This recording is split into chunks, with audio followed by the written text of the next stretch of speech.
Episode 267, Loving the Body You Live In, with Jille Dunsmore. Welcome to Latter-day Life Coaches, the podcast where each episode is a conversation between me, Heather Rackham, and one of my amazing coach colleagues. Each coach here is a member of the Church of Jesus Christ of Latter-day Saints and a highly trained, experienced life coach making a great impact in the lives of their clients. And together, we have one main goal, helping you live your best life no matter what. You ready for this conversation with a coach? Here we go. Coach Jille Dunsmore is back to explore what it means to truly love and partner with your body instead of fighting against it. Jille introduces a transformative mindset shift, treating your body as a beloved ally and lifelong stewardship rather than a problem to fix. Through powerful analogies, Jille offers practical tools to build gratitude, connection, and compassion. Listeners will learn how emotional disconnection from the body affects eating, movement, and self-talk, and how healing that relationship creates lasting physical, emotional, and spiritual change. This episode is a gentle invitation to stop battling your body and start becoming her friend. Please enjoy. Hey, everybody. Welcome to the podcast today. We are so excited to be here. I have Coach Jille Dunsmore with me. She's been with me pretty recently, but we thought this was a timely topic for the month of February. Okay, well, I'm Jille Dunsmore, for those of you who might not know me yet, and I'm an advanced certified mind and body life coach and a certified metabolic balance coach. I help women lose weight and get healthier, happier, and live in bodies that they love. That is what I do. And that is something that so many of us struggle with, is just being able to love us as we are and not use that to make it mean, I don't know, we make it mean so many different things when we are thinking about our bodies. And are we thinking about it too much? Are we thinking about it not enough? Like, there's just so many things that we can get stuck in the trap of. But I love, you talk a lot about the way we think about our body, shaping how we treat it. So can you give us an explanation and to that connection that you see there? Totally. So how we think about our body determines how we feel about her. So how we feel about our body, whether we're aware of it consciously or not, like how we feel about our body most of the time determines how we treat our body. And so most women, the women that I work with, when they come to me, they're disconnected from their body. We do this inadvertently through the way that we eat. The kinds of foods we're eating, what's physically happening in our body can actually interrupt hormones and the way our body talks to each other and the way it's supposed to actually send you signals and connect with you. So there's one way we physically disconnect, but then the way we think about her, again, even if it's like sneaky little thoughts we don't really know we're thinking, but the way we're thinking about her emotionally affects whether we're connected to our body. So we become disconnected. Many women think that if they change their body, like if I lose the weight and I like how I look in the mirror, then the love and connection will come. Like, for sure, I'm going to love my body then, but that's actually not true. Size and shape, they actually don't create love and connection and a good relationship with your body.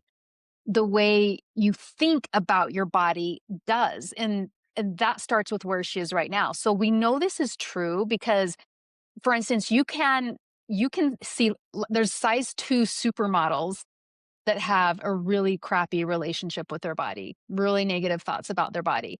And there are women who are plus size and curvy and beautiful, and they just love their body and they're rocking it, right? So it's not the size that creates it. It's the connection and love you feel for your body. And I know firsthand that that's true because I'm a perfect example of that. On the outside, people wouldn't ever think I struggled with body love, and they'd think, oh, of course she does, right? Because look at her. But that's not true. Like, I struggled with this for decades, and it connects back to like the whole reason I became a coach, to help women like this. But until I actually shifted this, the part we're going to talk about today, I did all sorts of external things to take control of my cravings and my sugar binges and just the problems that I struggled with for so many years, the overeating and things. I struggled so much and tried to do all these external things to change it. But until I changed this, like that's when everything started to change. So that's why I'm so excited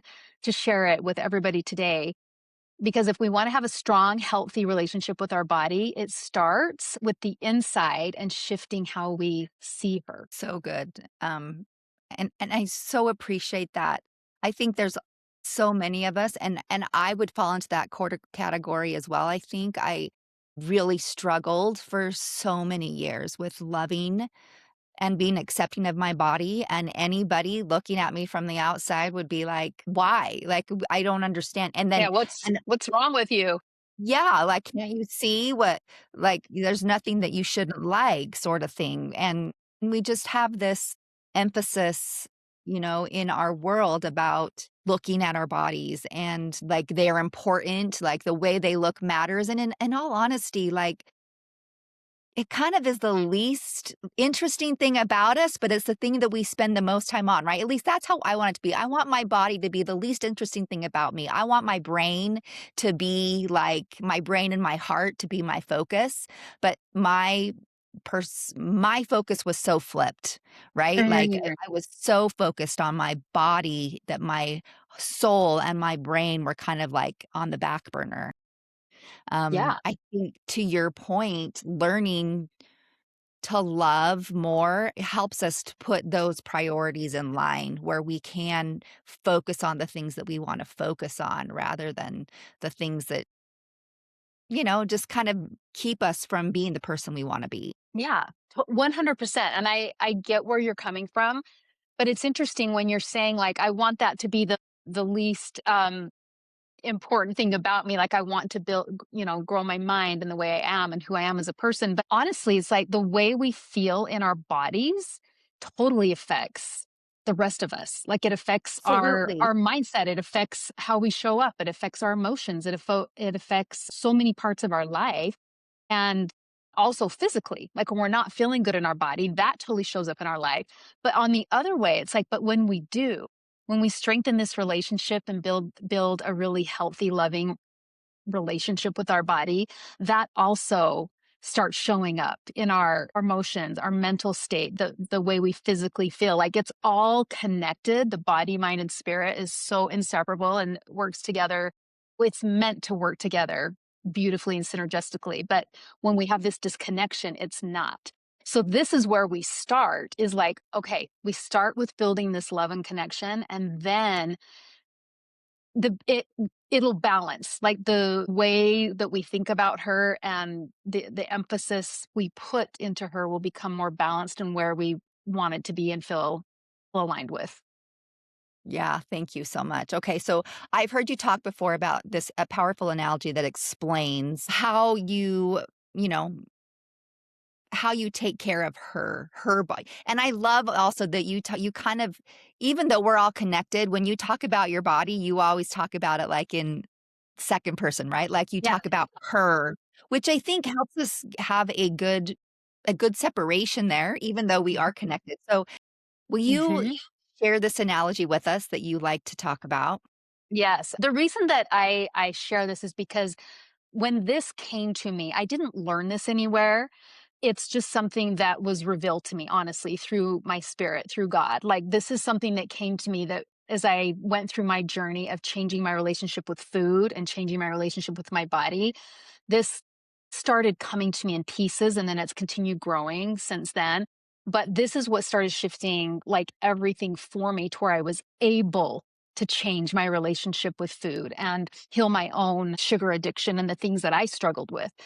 So I want you to imagine that you were given a child to love and take care of. For many of us, we have, right? So this is easy to imagine this, okay? But imagine you're given a child to love and take care of. She's not a baby though, okay? She's not a baby, but she can't feed herself.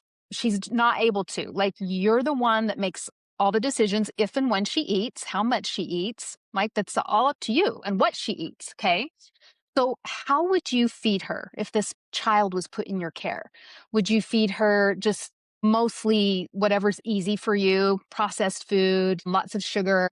Would you feed her mostly junk food, fast food? Like, would you be doing that? Would you make her keep eating after she was full? Like, would you force feed her and tell her, nope, you have to keep eating this until you just feel uncomfortable or even kind of sick? Would you do that? Or if you loved her, would you take the time to prepare meals for her? Not perfectly, but would you take the time to prepare healthy meals so that she can be strong? Would you limit her junk food?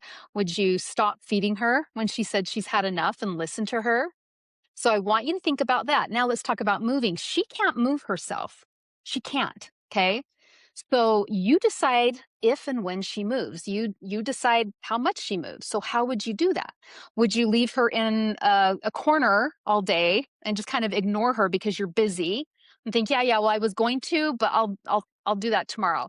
Would you keep her inside most days because you're tired and you don't have time or it's cold or whatever? It's not comfortable for you to go do it. Or would you make the effort if all of her movement depended on you? The only exercise she got was dependent on if you took her out. Would you make that effort to take her out and get fresh air and sunshine every day? Would you make the effort to take her on walks and go for a bike ride and give her exercise? If you loved her, how would you make sure that her muscles and her heart stayed strong if it was just totally up to you? How would you do that? Now I want you to think about how would you treat her and talk to her? Okay. So if she gained weight and she didn't feel good, okay, because like she just doesn't feel good and she's not able to do all the things that you wish she could do, right? Would you get annoyed and kind of disgusted with her? If she was tired and couldn't keep up when you did take her out to exercise, would you get frustrated or mad at her? If Would you tell her that she wasn't enough? Would you tell her she's not pretty enough, not thin enough, not good enough? Would you ignore all the good things about her and just constantly point out her flaws? So I want you to think about treating this child that's in your care this way. So hopefully, and I think most of us, we would never dream of treating a child like this. But without realizing it, so many times, like this is how we treat our body. We don't take time to nourish her. And then she suffers the consequences. We ignore her needs. We don't listen to her. She's sending us signals and trying to talk to us. We don't listen. We just kind of push past that because of what we want instead.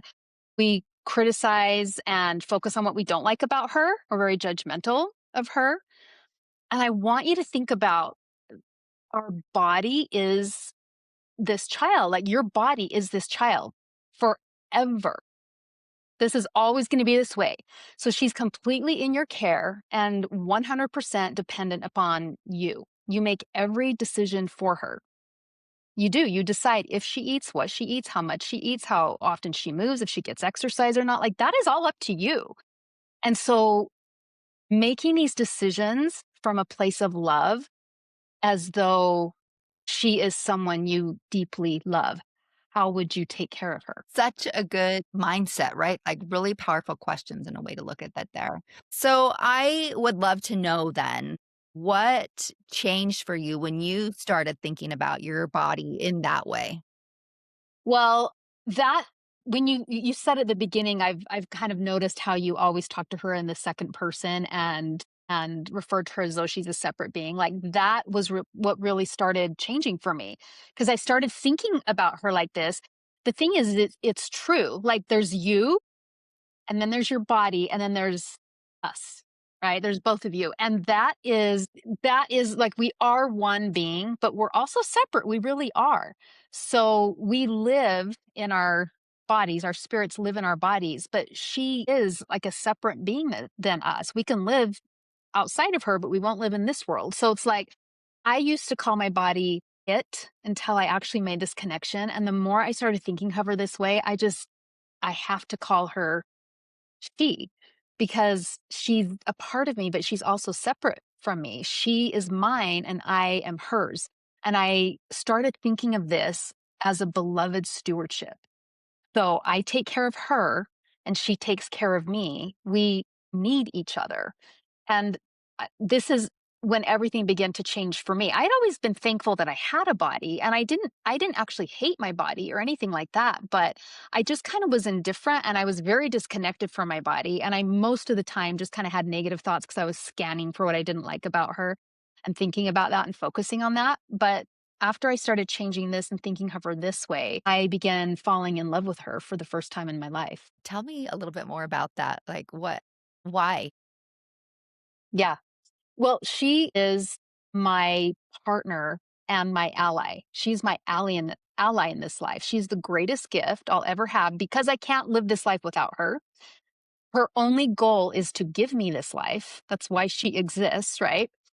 She can't, like I said, we can't live without each other. She can't live without me, but I can't live without her. So she makes my life possible. She makes your life possible. We are spiritual beings having a human experience. And so she gives my spirit this life that I'm choosing to be in, that I want to be in.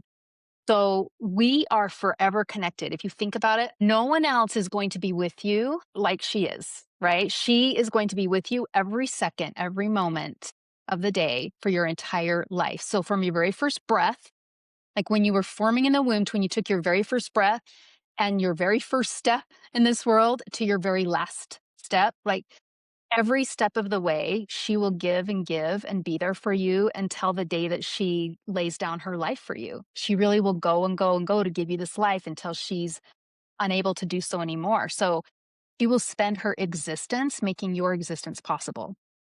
And you are in this together. Like you're a team. She's your partner for life. So you are meant to be allies, not fighting with each other. I can imagine though that it's kind of difficult to make that shift when you're used to fighting with your body to having your body be an ally.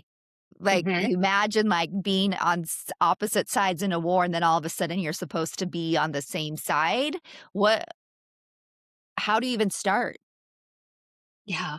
A lot of women that come to me, some women they're in a pretty good place with their body. That's not an issue, but I have women who that really is difficult because they spent so many years thinking negative thoughts about her, right? It's very hard. They felt like they're in a fight with their body. And when we're feeling frustrated with our body, it's because we're thinking about what she's not. So, what I always have my clients do is we start with gratitude because gratitude opens the heart. So, and not just thinking like in general, like, well, yeah, I'm thinking I have a body. Well, are you? Right? Because this is what I really want you to think about. Start thinking about what she gives you. Like I said, when you're in that frustration, you're thinking about what you're not getting from her. Okay. So, what we focus on expands, positive or negative, it is going to grow bigger. It's going to compound in our minds. So, if we focus on what we don't like about her, and that's where our brain defaults and goes, and we've trained our brain to default and go there, we're going to see more of it. We find what we look for. But if we focus on what the good in her, what we really appreciate about her, what she gives us, then we're going to start seeing more of that. So when your brain wants to default to judgment or disappointment, right, what your body isn't, then I want you to make your brain come back and think of the beautiful things she allows you to do, even if you can only think of one. We're going to spend equal time growing these thoughts and building these beliefs in our body until we start naturally defaulting here, which is totally possible. So I want you to think about when you open your eyes in the morning, can you see? If you are blessed with that, like think about that gift that your body gives you every day that we just take for granted. Think about the beauty that you see in the world, your very favorite things that just light you up, that you get to see the faces of the people you love, a sunset every night, the stars. Like, what do you love to see? Your body gives you that gift. Think about the sounds that you hear, being able to hear birds or water. I love the sound of water, being able to hear the voices of the people you love, the wind rustling in the trees. Those are some of my very favorite sounds. And she makes that possible. I'm able to experience that because of my body. And then we think about for those of us who have been blessed to be able to do this, we have the ability, our body gives us this ability that the only way we could ever do this is being in this body to create life. She grows life within us. We don't even have to think about it hardly at all. Like a lot of us, it just happens. Like we're able to do this. She's able to give birth. She's able to nourish and help that baby grow after they're born. Is what gives you the ability to hold your children, to hug the people you love, to touch their faces, to love your kids. Even if your kids didn't come through your body, she gives you the ability to just love and raise them and experience that. She gives you the ability to do the work that matters to you in the world, whatever that is. She carries you through every season of life, and she does the very best she can for you with what she's been given. And she may not be perfect, right? There may be flaws, there may be weaknesses, there's things that she's maybe not able to do that she wishes she could, but she will spend her life being there for you with whatever she can do. So that is when we start thinking, okay, when I start filling my heart with thoughts like this, then I'm filled with this natural love for what she does for me and what she gives me because I love these things and she makes it possible. So that's how she's there for me. How do I want to be there for her? The more gratitude we feel for somebody, the more we want to start giving back to them. I'm listening to this and I'm thinking about anytime I try to meditate, it's very frustrating for me, first of all, and it Me is for too. most people, right? Because our brains just wander. But that's the point of meditation, is to bring our brains back, to notice that it's wandering and then bring it back. And as I'm listening to you talk about this, to me, that's exactly what I would have to practice in doing this. Like my brain is going to want to wander to its Mm, way of thinking about my body, or yeah. anybody who is struggling with that, right? Your brain's going to want to wander to its old ways, and you just get to notice that and then bring it back to like these new thoughts that you're helping enter into your mind.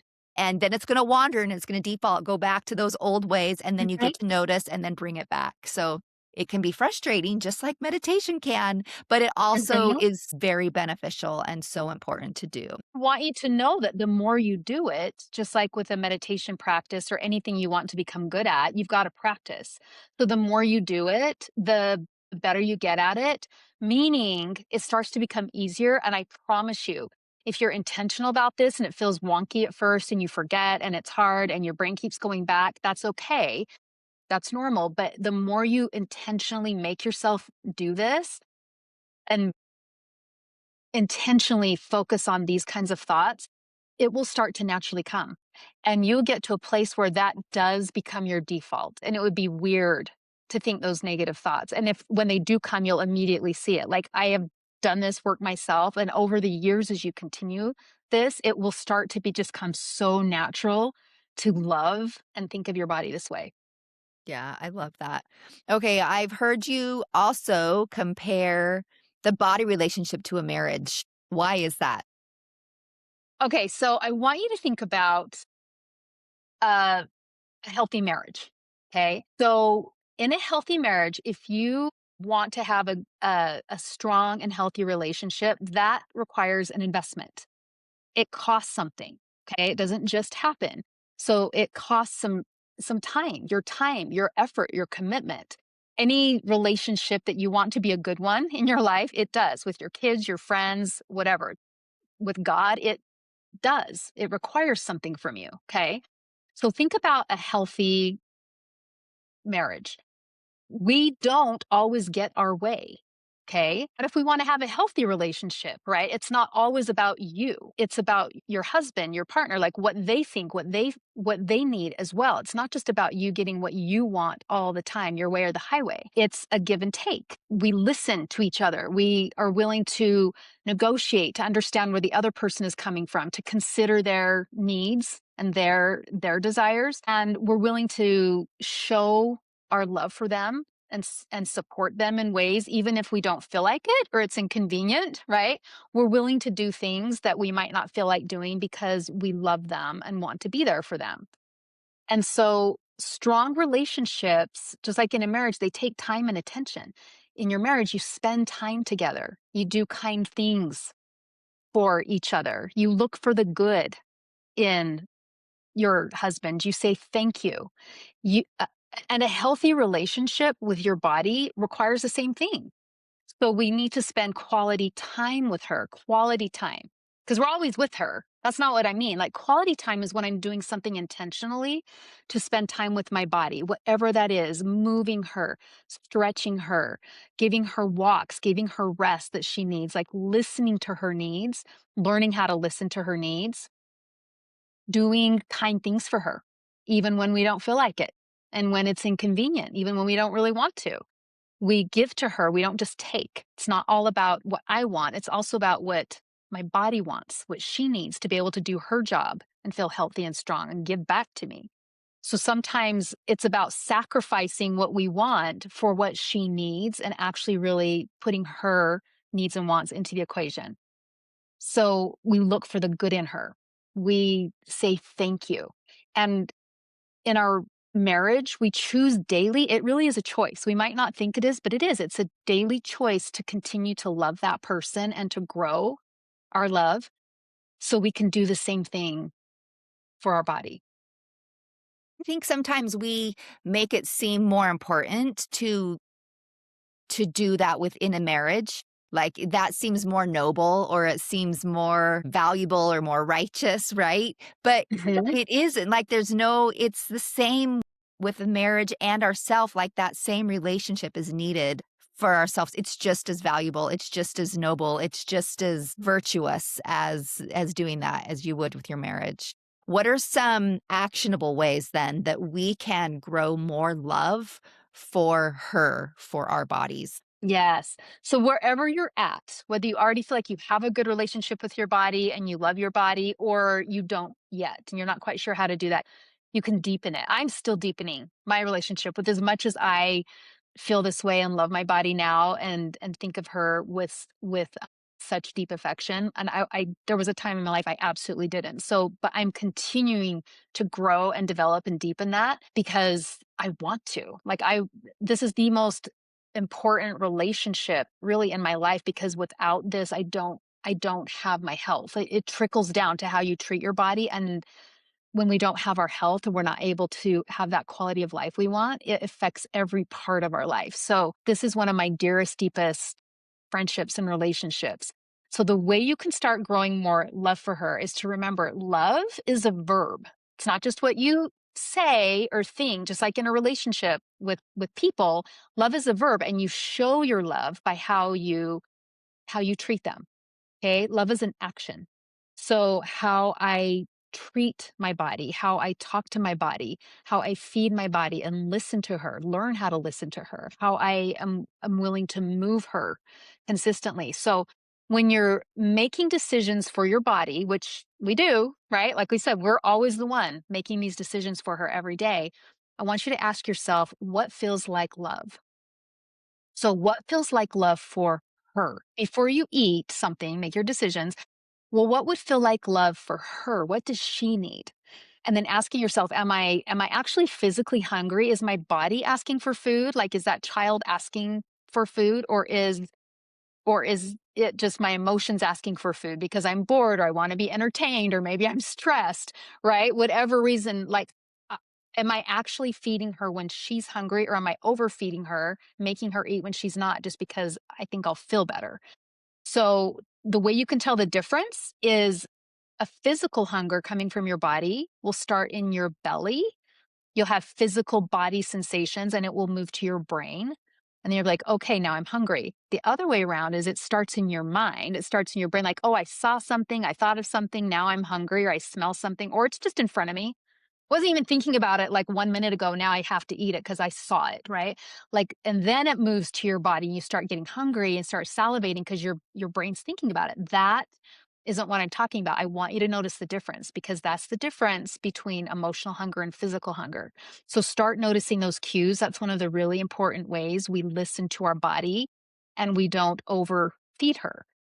So, moving your body, like what does she need today? Does she need some sunshine and fresh air? Does she need more rest? Does she need to go to bed? Is she asking for sleep? Am I forcing her to stay awake to get more done or finish a show I want to watch, even though she's like begging me to put her to bed? right? Am I doing that? And we don't do these things perfectly. Sometimes we all do that, of course. But like, is this becoming a problem where I'm just constantly run down and tired because I'm not giving my body the food she needs, the energy she needs, the right kinds of foods, the right kind of rest she needs? Like, am I doing that to her and then expecting her to just keep doing her work regardless of how I'm what I'm giving back to her so she can do her work? You you talk to her in a way that considers, what does she need to hear today? And I know that can kind of sound weird because it's like, well, that's, you know, she can't really hear me. Yes, she can. Okay. So she feels the things you think. The way you talk to your body is by those thoughts that you're thinking, even if you're not super aware of them. So like we were talking about before, tell her thank you for one thing every day. If you have to set your alarm and make this a habit at night, I used to do this. I would just set an alarm to remind myself, to train my brain to like go in just for 30 seconds, think about one thing that she did for me that day that I'm grateful for, and tell her thank you. We start speaking softly to her instead of judgmentally and harshly, like those thoughts that we have that are judgmental and critical. Start speaking with kindness to her. I think about the way I do it. I tell my body, I talk to my body all the time. I do. I talk to her and I tell her I'm proud of her. Like, I am her cheerleader when she's doing hard things. Like when I'm trying to run and I'm not a runner and it's hard and it sucks, or I'm doing this hard workout and I'm like, oh my gosh, like, I am so proud of you. You're doing amazing. You've got this. And I tell her thank you after. I'm like, you did that. Thank you so much. Right. And when she's carried me through something, when I have had to stay up late or I've pushed myself to do something that I really need to do, I'm like, thank you so much. And I promise I'm going to give you this in return. Right. So I tell her she's just amazing and strong. And I talk to her like I would talk to one of my kids. I didn't always do this, but talk to your body like she's somebody that you love, right? Look for the good in her. Look for what she's doing beautifully, just like God does for you. He focuses on what you are, not what you're not. So think about what she's doing perfectly. And you might think, there's nothing perfect about my body. Oh, well, guess what? The thing that's working perfectly is the thing you never think about. The organs that are just doing exactly what they're supposed to do and your body is functioning correctly, you never have to think about that. If you don't have diabetes, you're not thinking about your pancreas releasing insulin. If your kidneys are working perfectly, you're not thinking about them.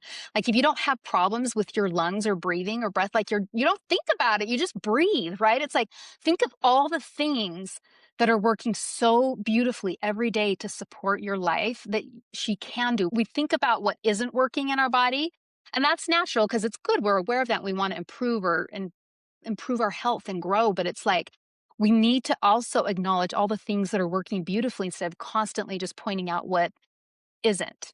So again, treat your body like she's someone that you love, and you'll start to feel you'll start to notice your thoughts shifting and your feelings shifting with it. I'm kind of chuckling to myself because I'm thinking about the analogy that you gave about an ally, right? And then I said it's like being on opposite sides and more, and then trying to be a friend. And I feel like you're being a really great leader in this battle that we faced. You're really giving some good encouragement here. And anyway, I'm imagining you wearing a general's hat or something. So it's making me I chuckle. love it. I'm on a mission, one woman at a time, to help them start Yeah, shifting this. yeah, love it. It's so available to you to change this. Even if you think it's not, no matter where your body is now, I'm telling you, this is where changing your body on the outside starts. When you start shifting this, it's so much easier to start taking care of her and giving her what she needs, because it's not a have to anymore. It starts to become a want to, because I love her. I care about her. Love it. Okay, so parting words. What if you could leave this and have every woman hear one thing, what would it be? That I just want you to remember that your body loves you. She loves you. Her whole reason for being and existing is for you. She is yours forever in this life and in the next life. So if you're going to spend forever with her, what kind of relationship do you want to have? That is up to you. Okay. It's up to you. So when we leave this life, the only two things that we take with us is our knowledge, right? What we've learned, and our relationships, the love that we've given and received, the connections we've created. So This is about building a loving friendship and partnership that will extend for eons. And we can start by building that friendship right now. And one thing I want to leave everybody with, it's one of my favorite quotes. When I first read this, it just hit me so much in my heart. And I want to share it with everybody. It's a quote by Naira Waid. And it says, "Said to my body softly, I want to be your friend. She took a long breath and replied, I have been waiting for this my whole life." So that is what I want to leave you with. She wants to be your friend. Open that door for her. Jill, thank you so much. So many amazing things to think about and ponder here. I really appreciate it. Before we go, can you share with people how they can connect with you? Absolutely. So, going along with this, I just want to mention first, I have a free workshop, a body love workshop that I did, and I'm happy to send the recording. So, we're going to put that link in the show notes, and you can Perfect. we're going to dive into more pieces of this if this is something that is resonating with you. Okay, so I'm going to totally send you that. You can find me on my website, Jille Dunsmore, and I have an E in my name. It's Jill with a silent E, so Jille. Dunsmore is DUNSMORE.com. You can also find me on Instagram at Jille Dunsmore. I'm also on Facebook and LinkedIn. So those are all ways you can get in touch with me, find me. Feel free to message me or DM me on any of those. Awesome. Jill, thank you. Appreciate it. And thank you for being with us here today, everybody. And just so you're aware, as this podcast comes out the beginning of February, we are doing a relationship summit with the coaches here on the directory. Jill will be one of the presenters. We're going to talk I all will. things relationship with self, body, God, relationships with other people, relationships with things that are external to us, like even non-physical things, whether it be work or money, like the relationships we have are so important. So keep an eye Mm, out for more information on that and know that you can get some more of Jill there as well. It will be free to attend. So thanks, Jill. amazing. So good. Thank you, Heather. We'll see Appreciate you it. all next time. Have a good one. Hey, we just wanted to thank you for spending part of your day here with us at Latter-day Life Coaches and being part of this conversation. Share this with your friends so that you can have a conversation with them on this topic as well. And as always, subscribe so you don't miss a single episode. Have a good one, my friends.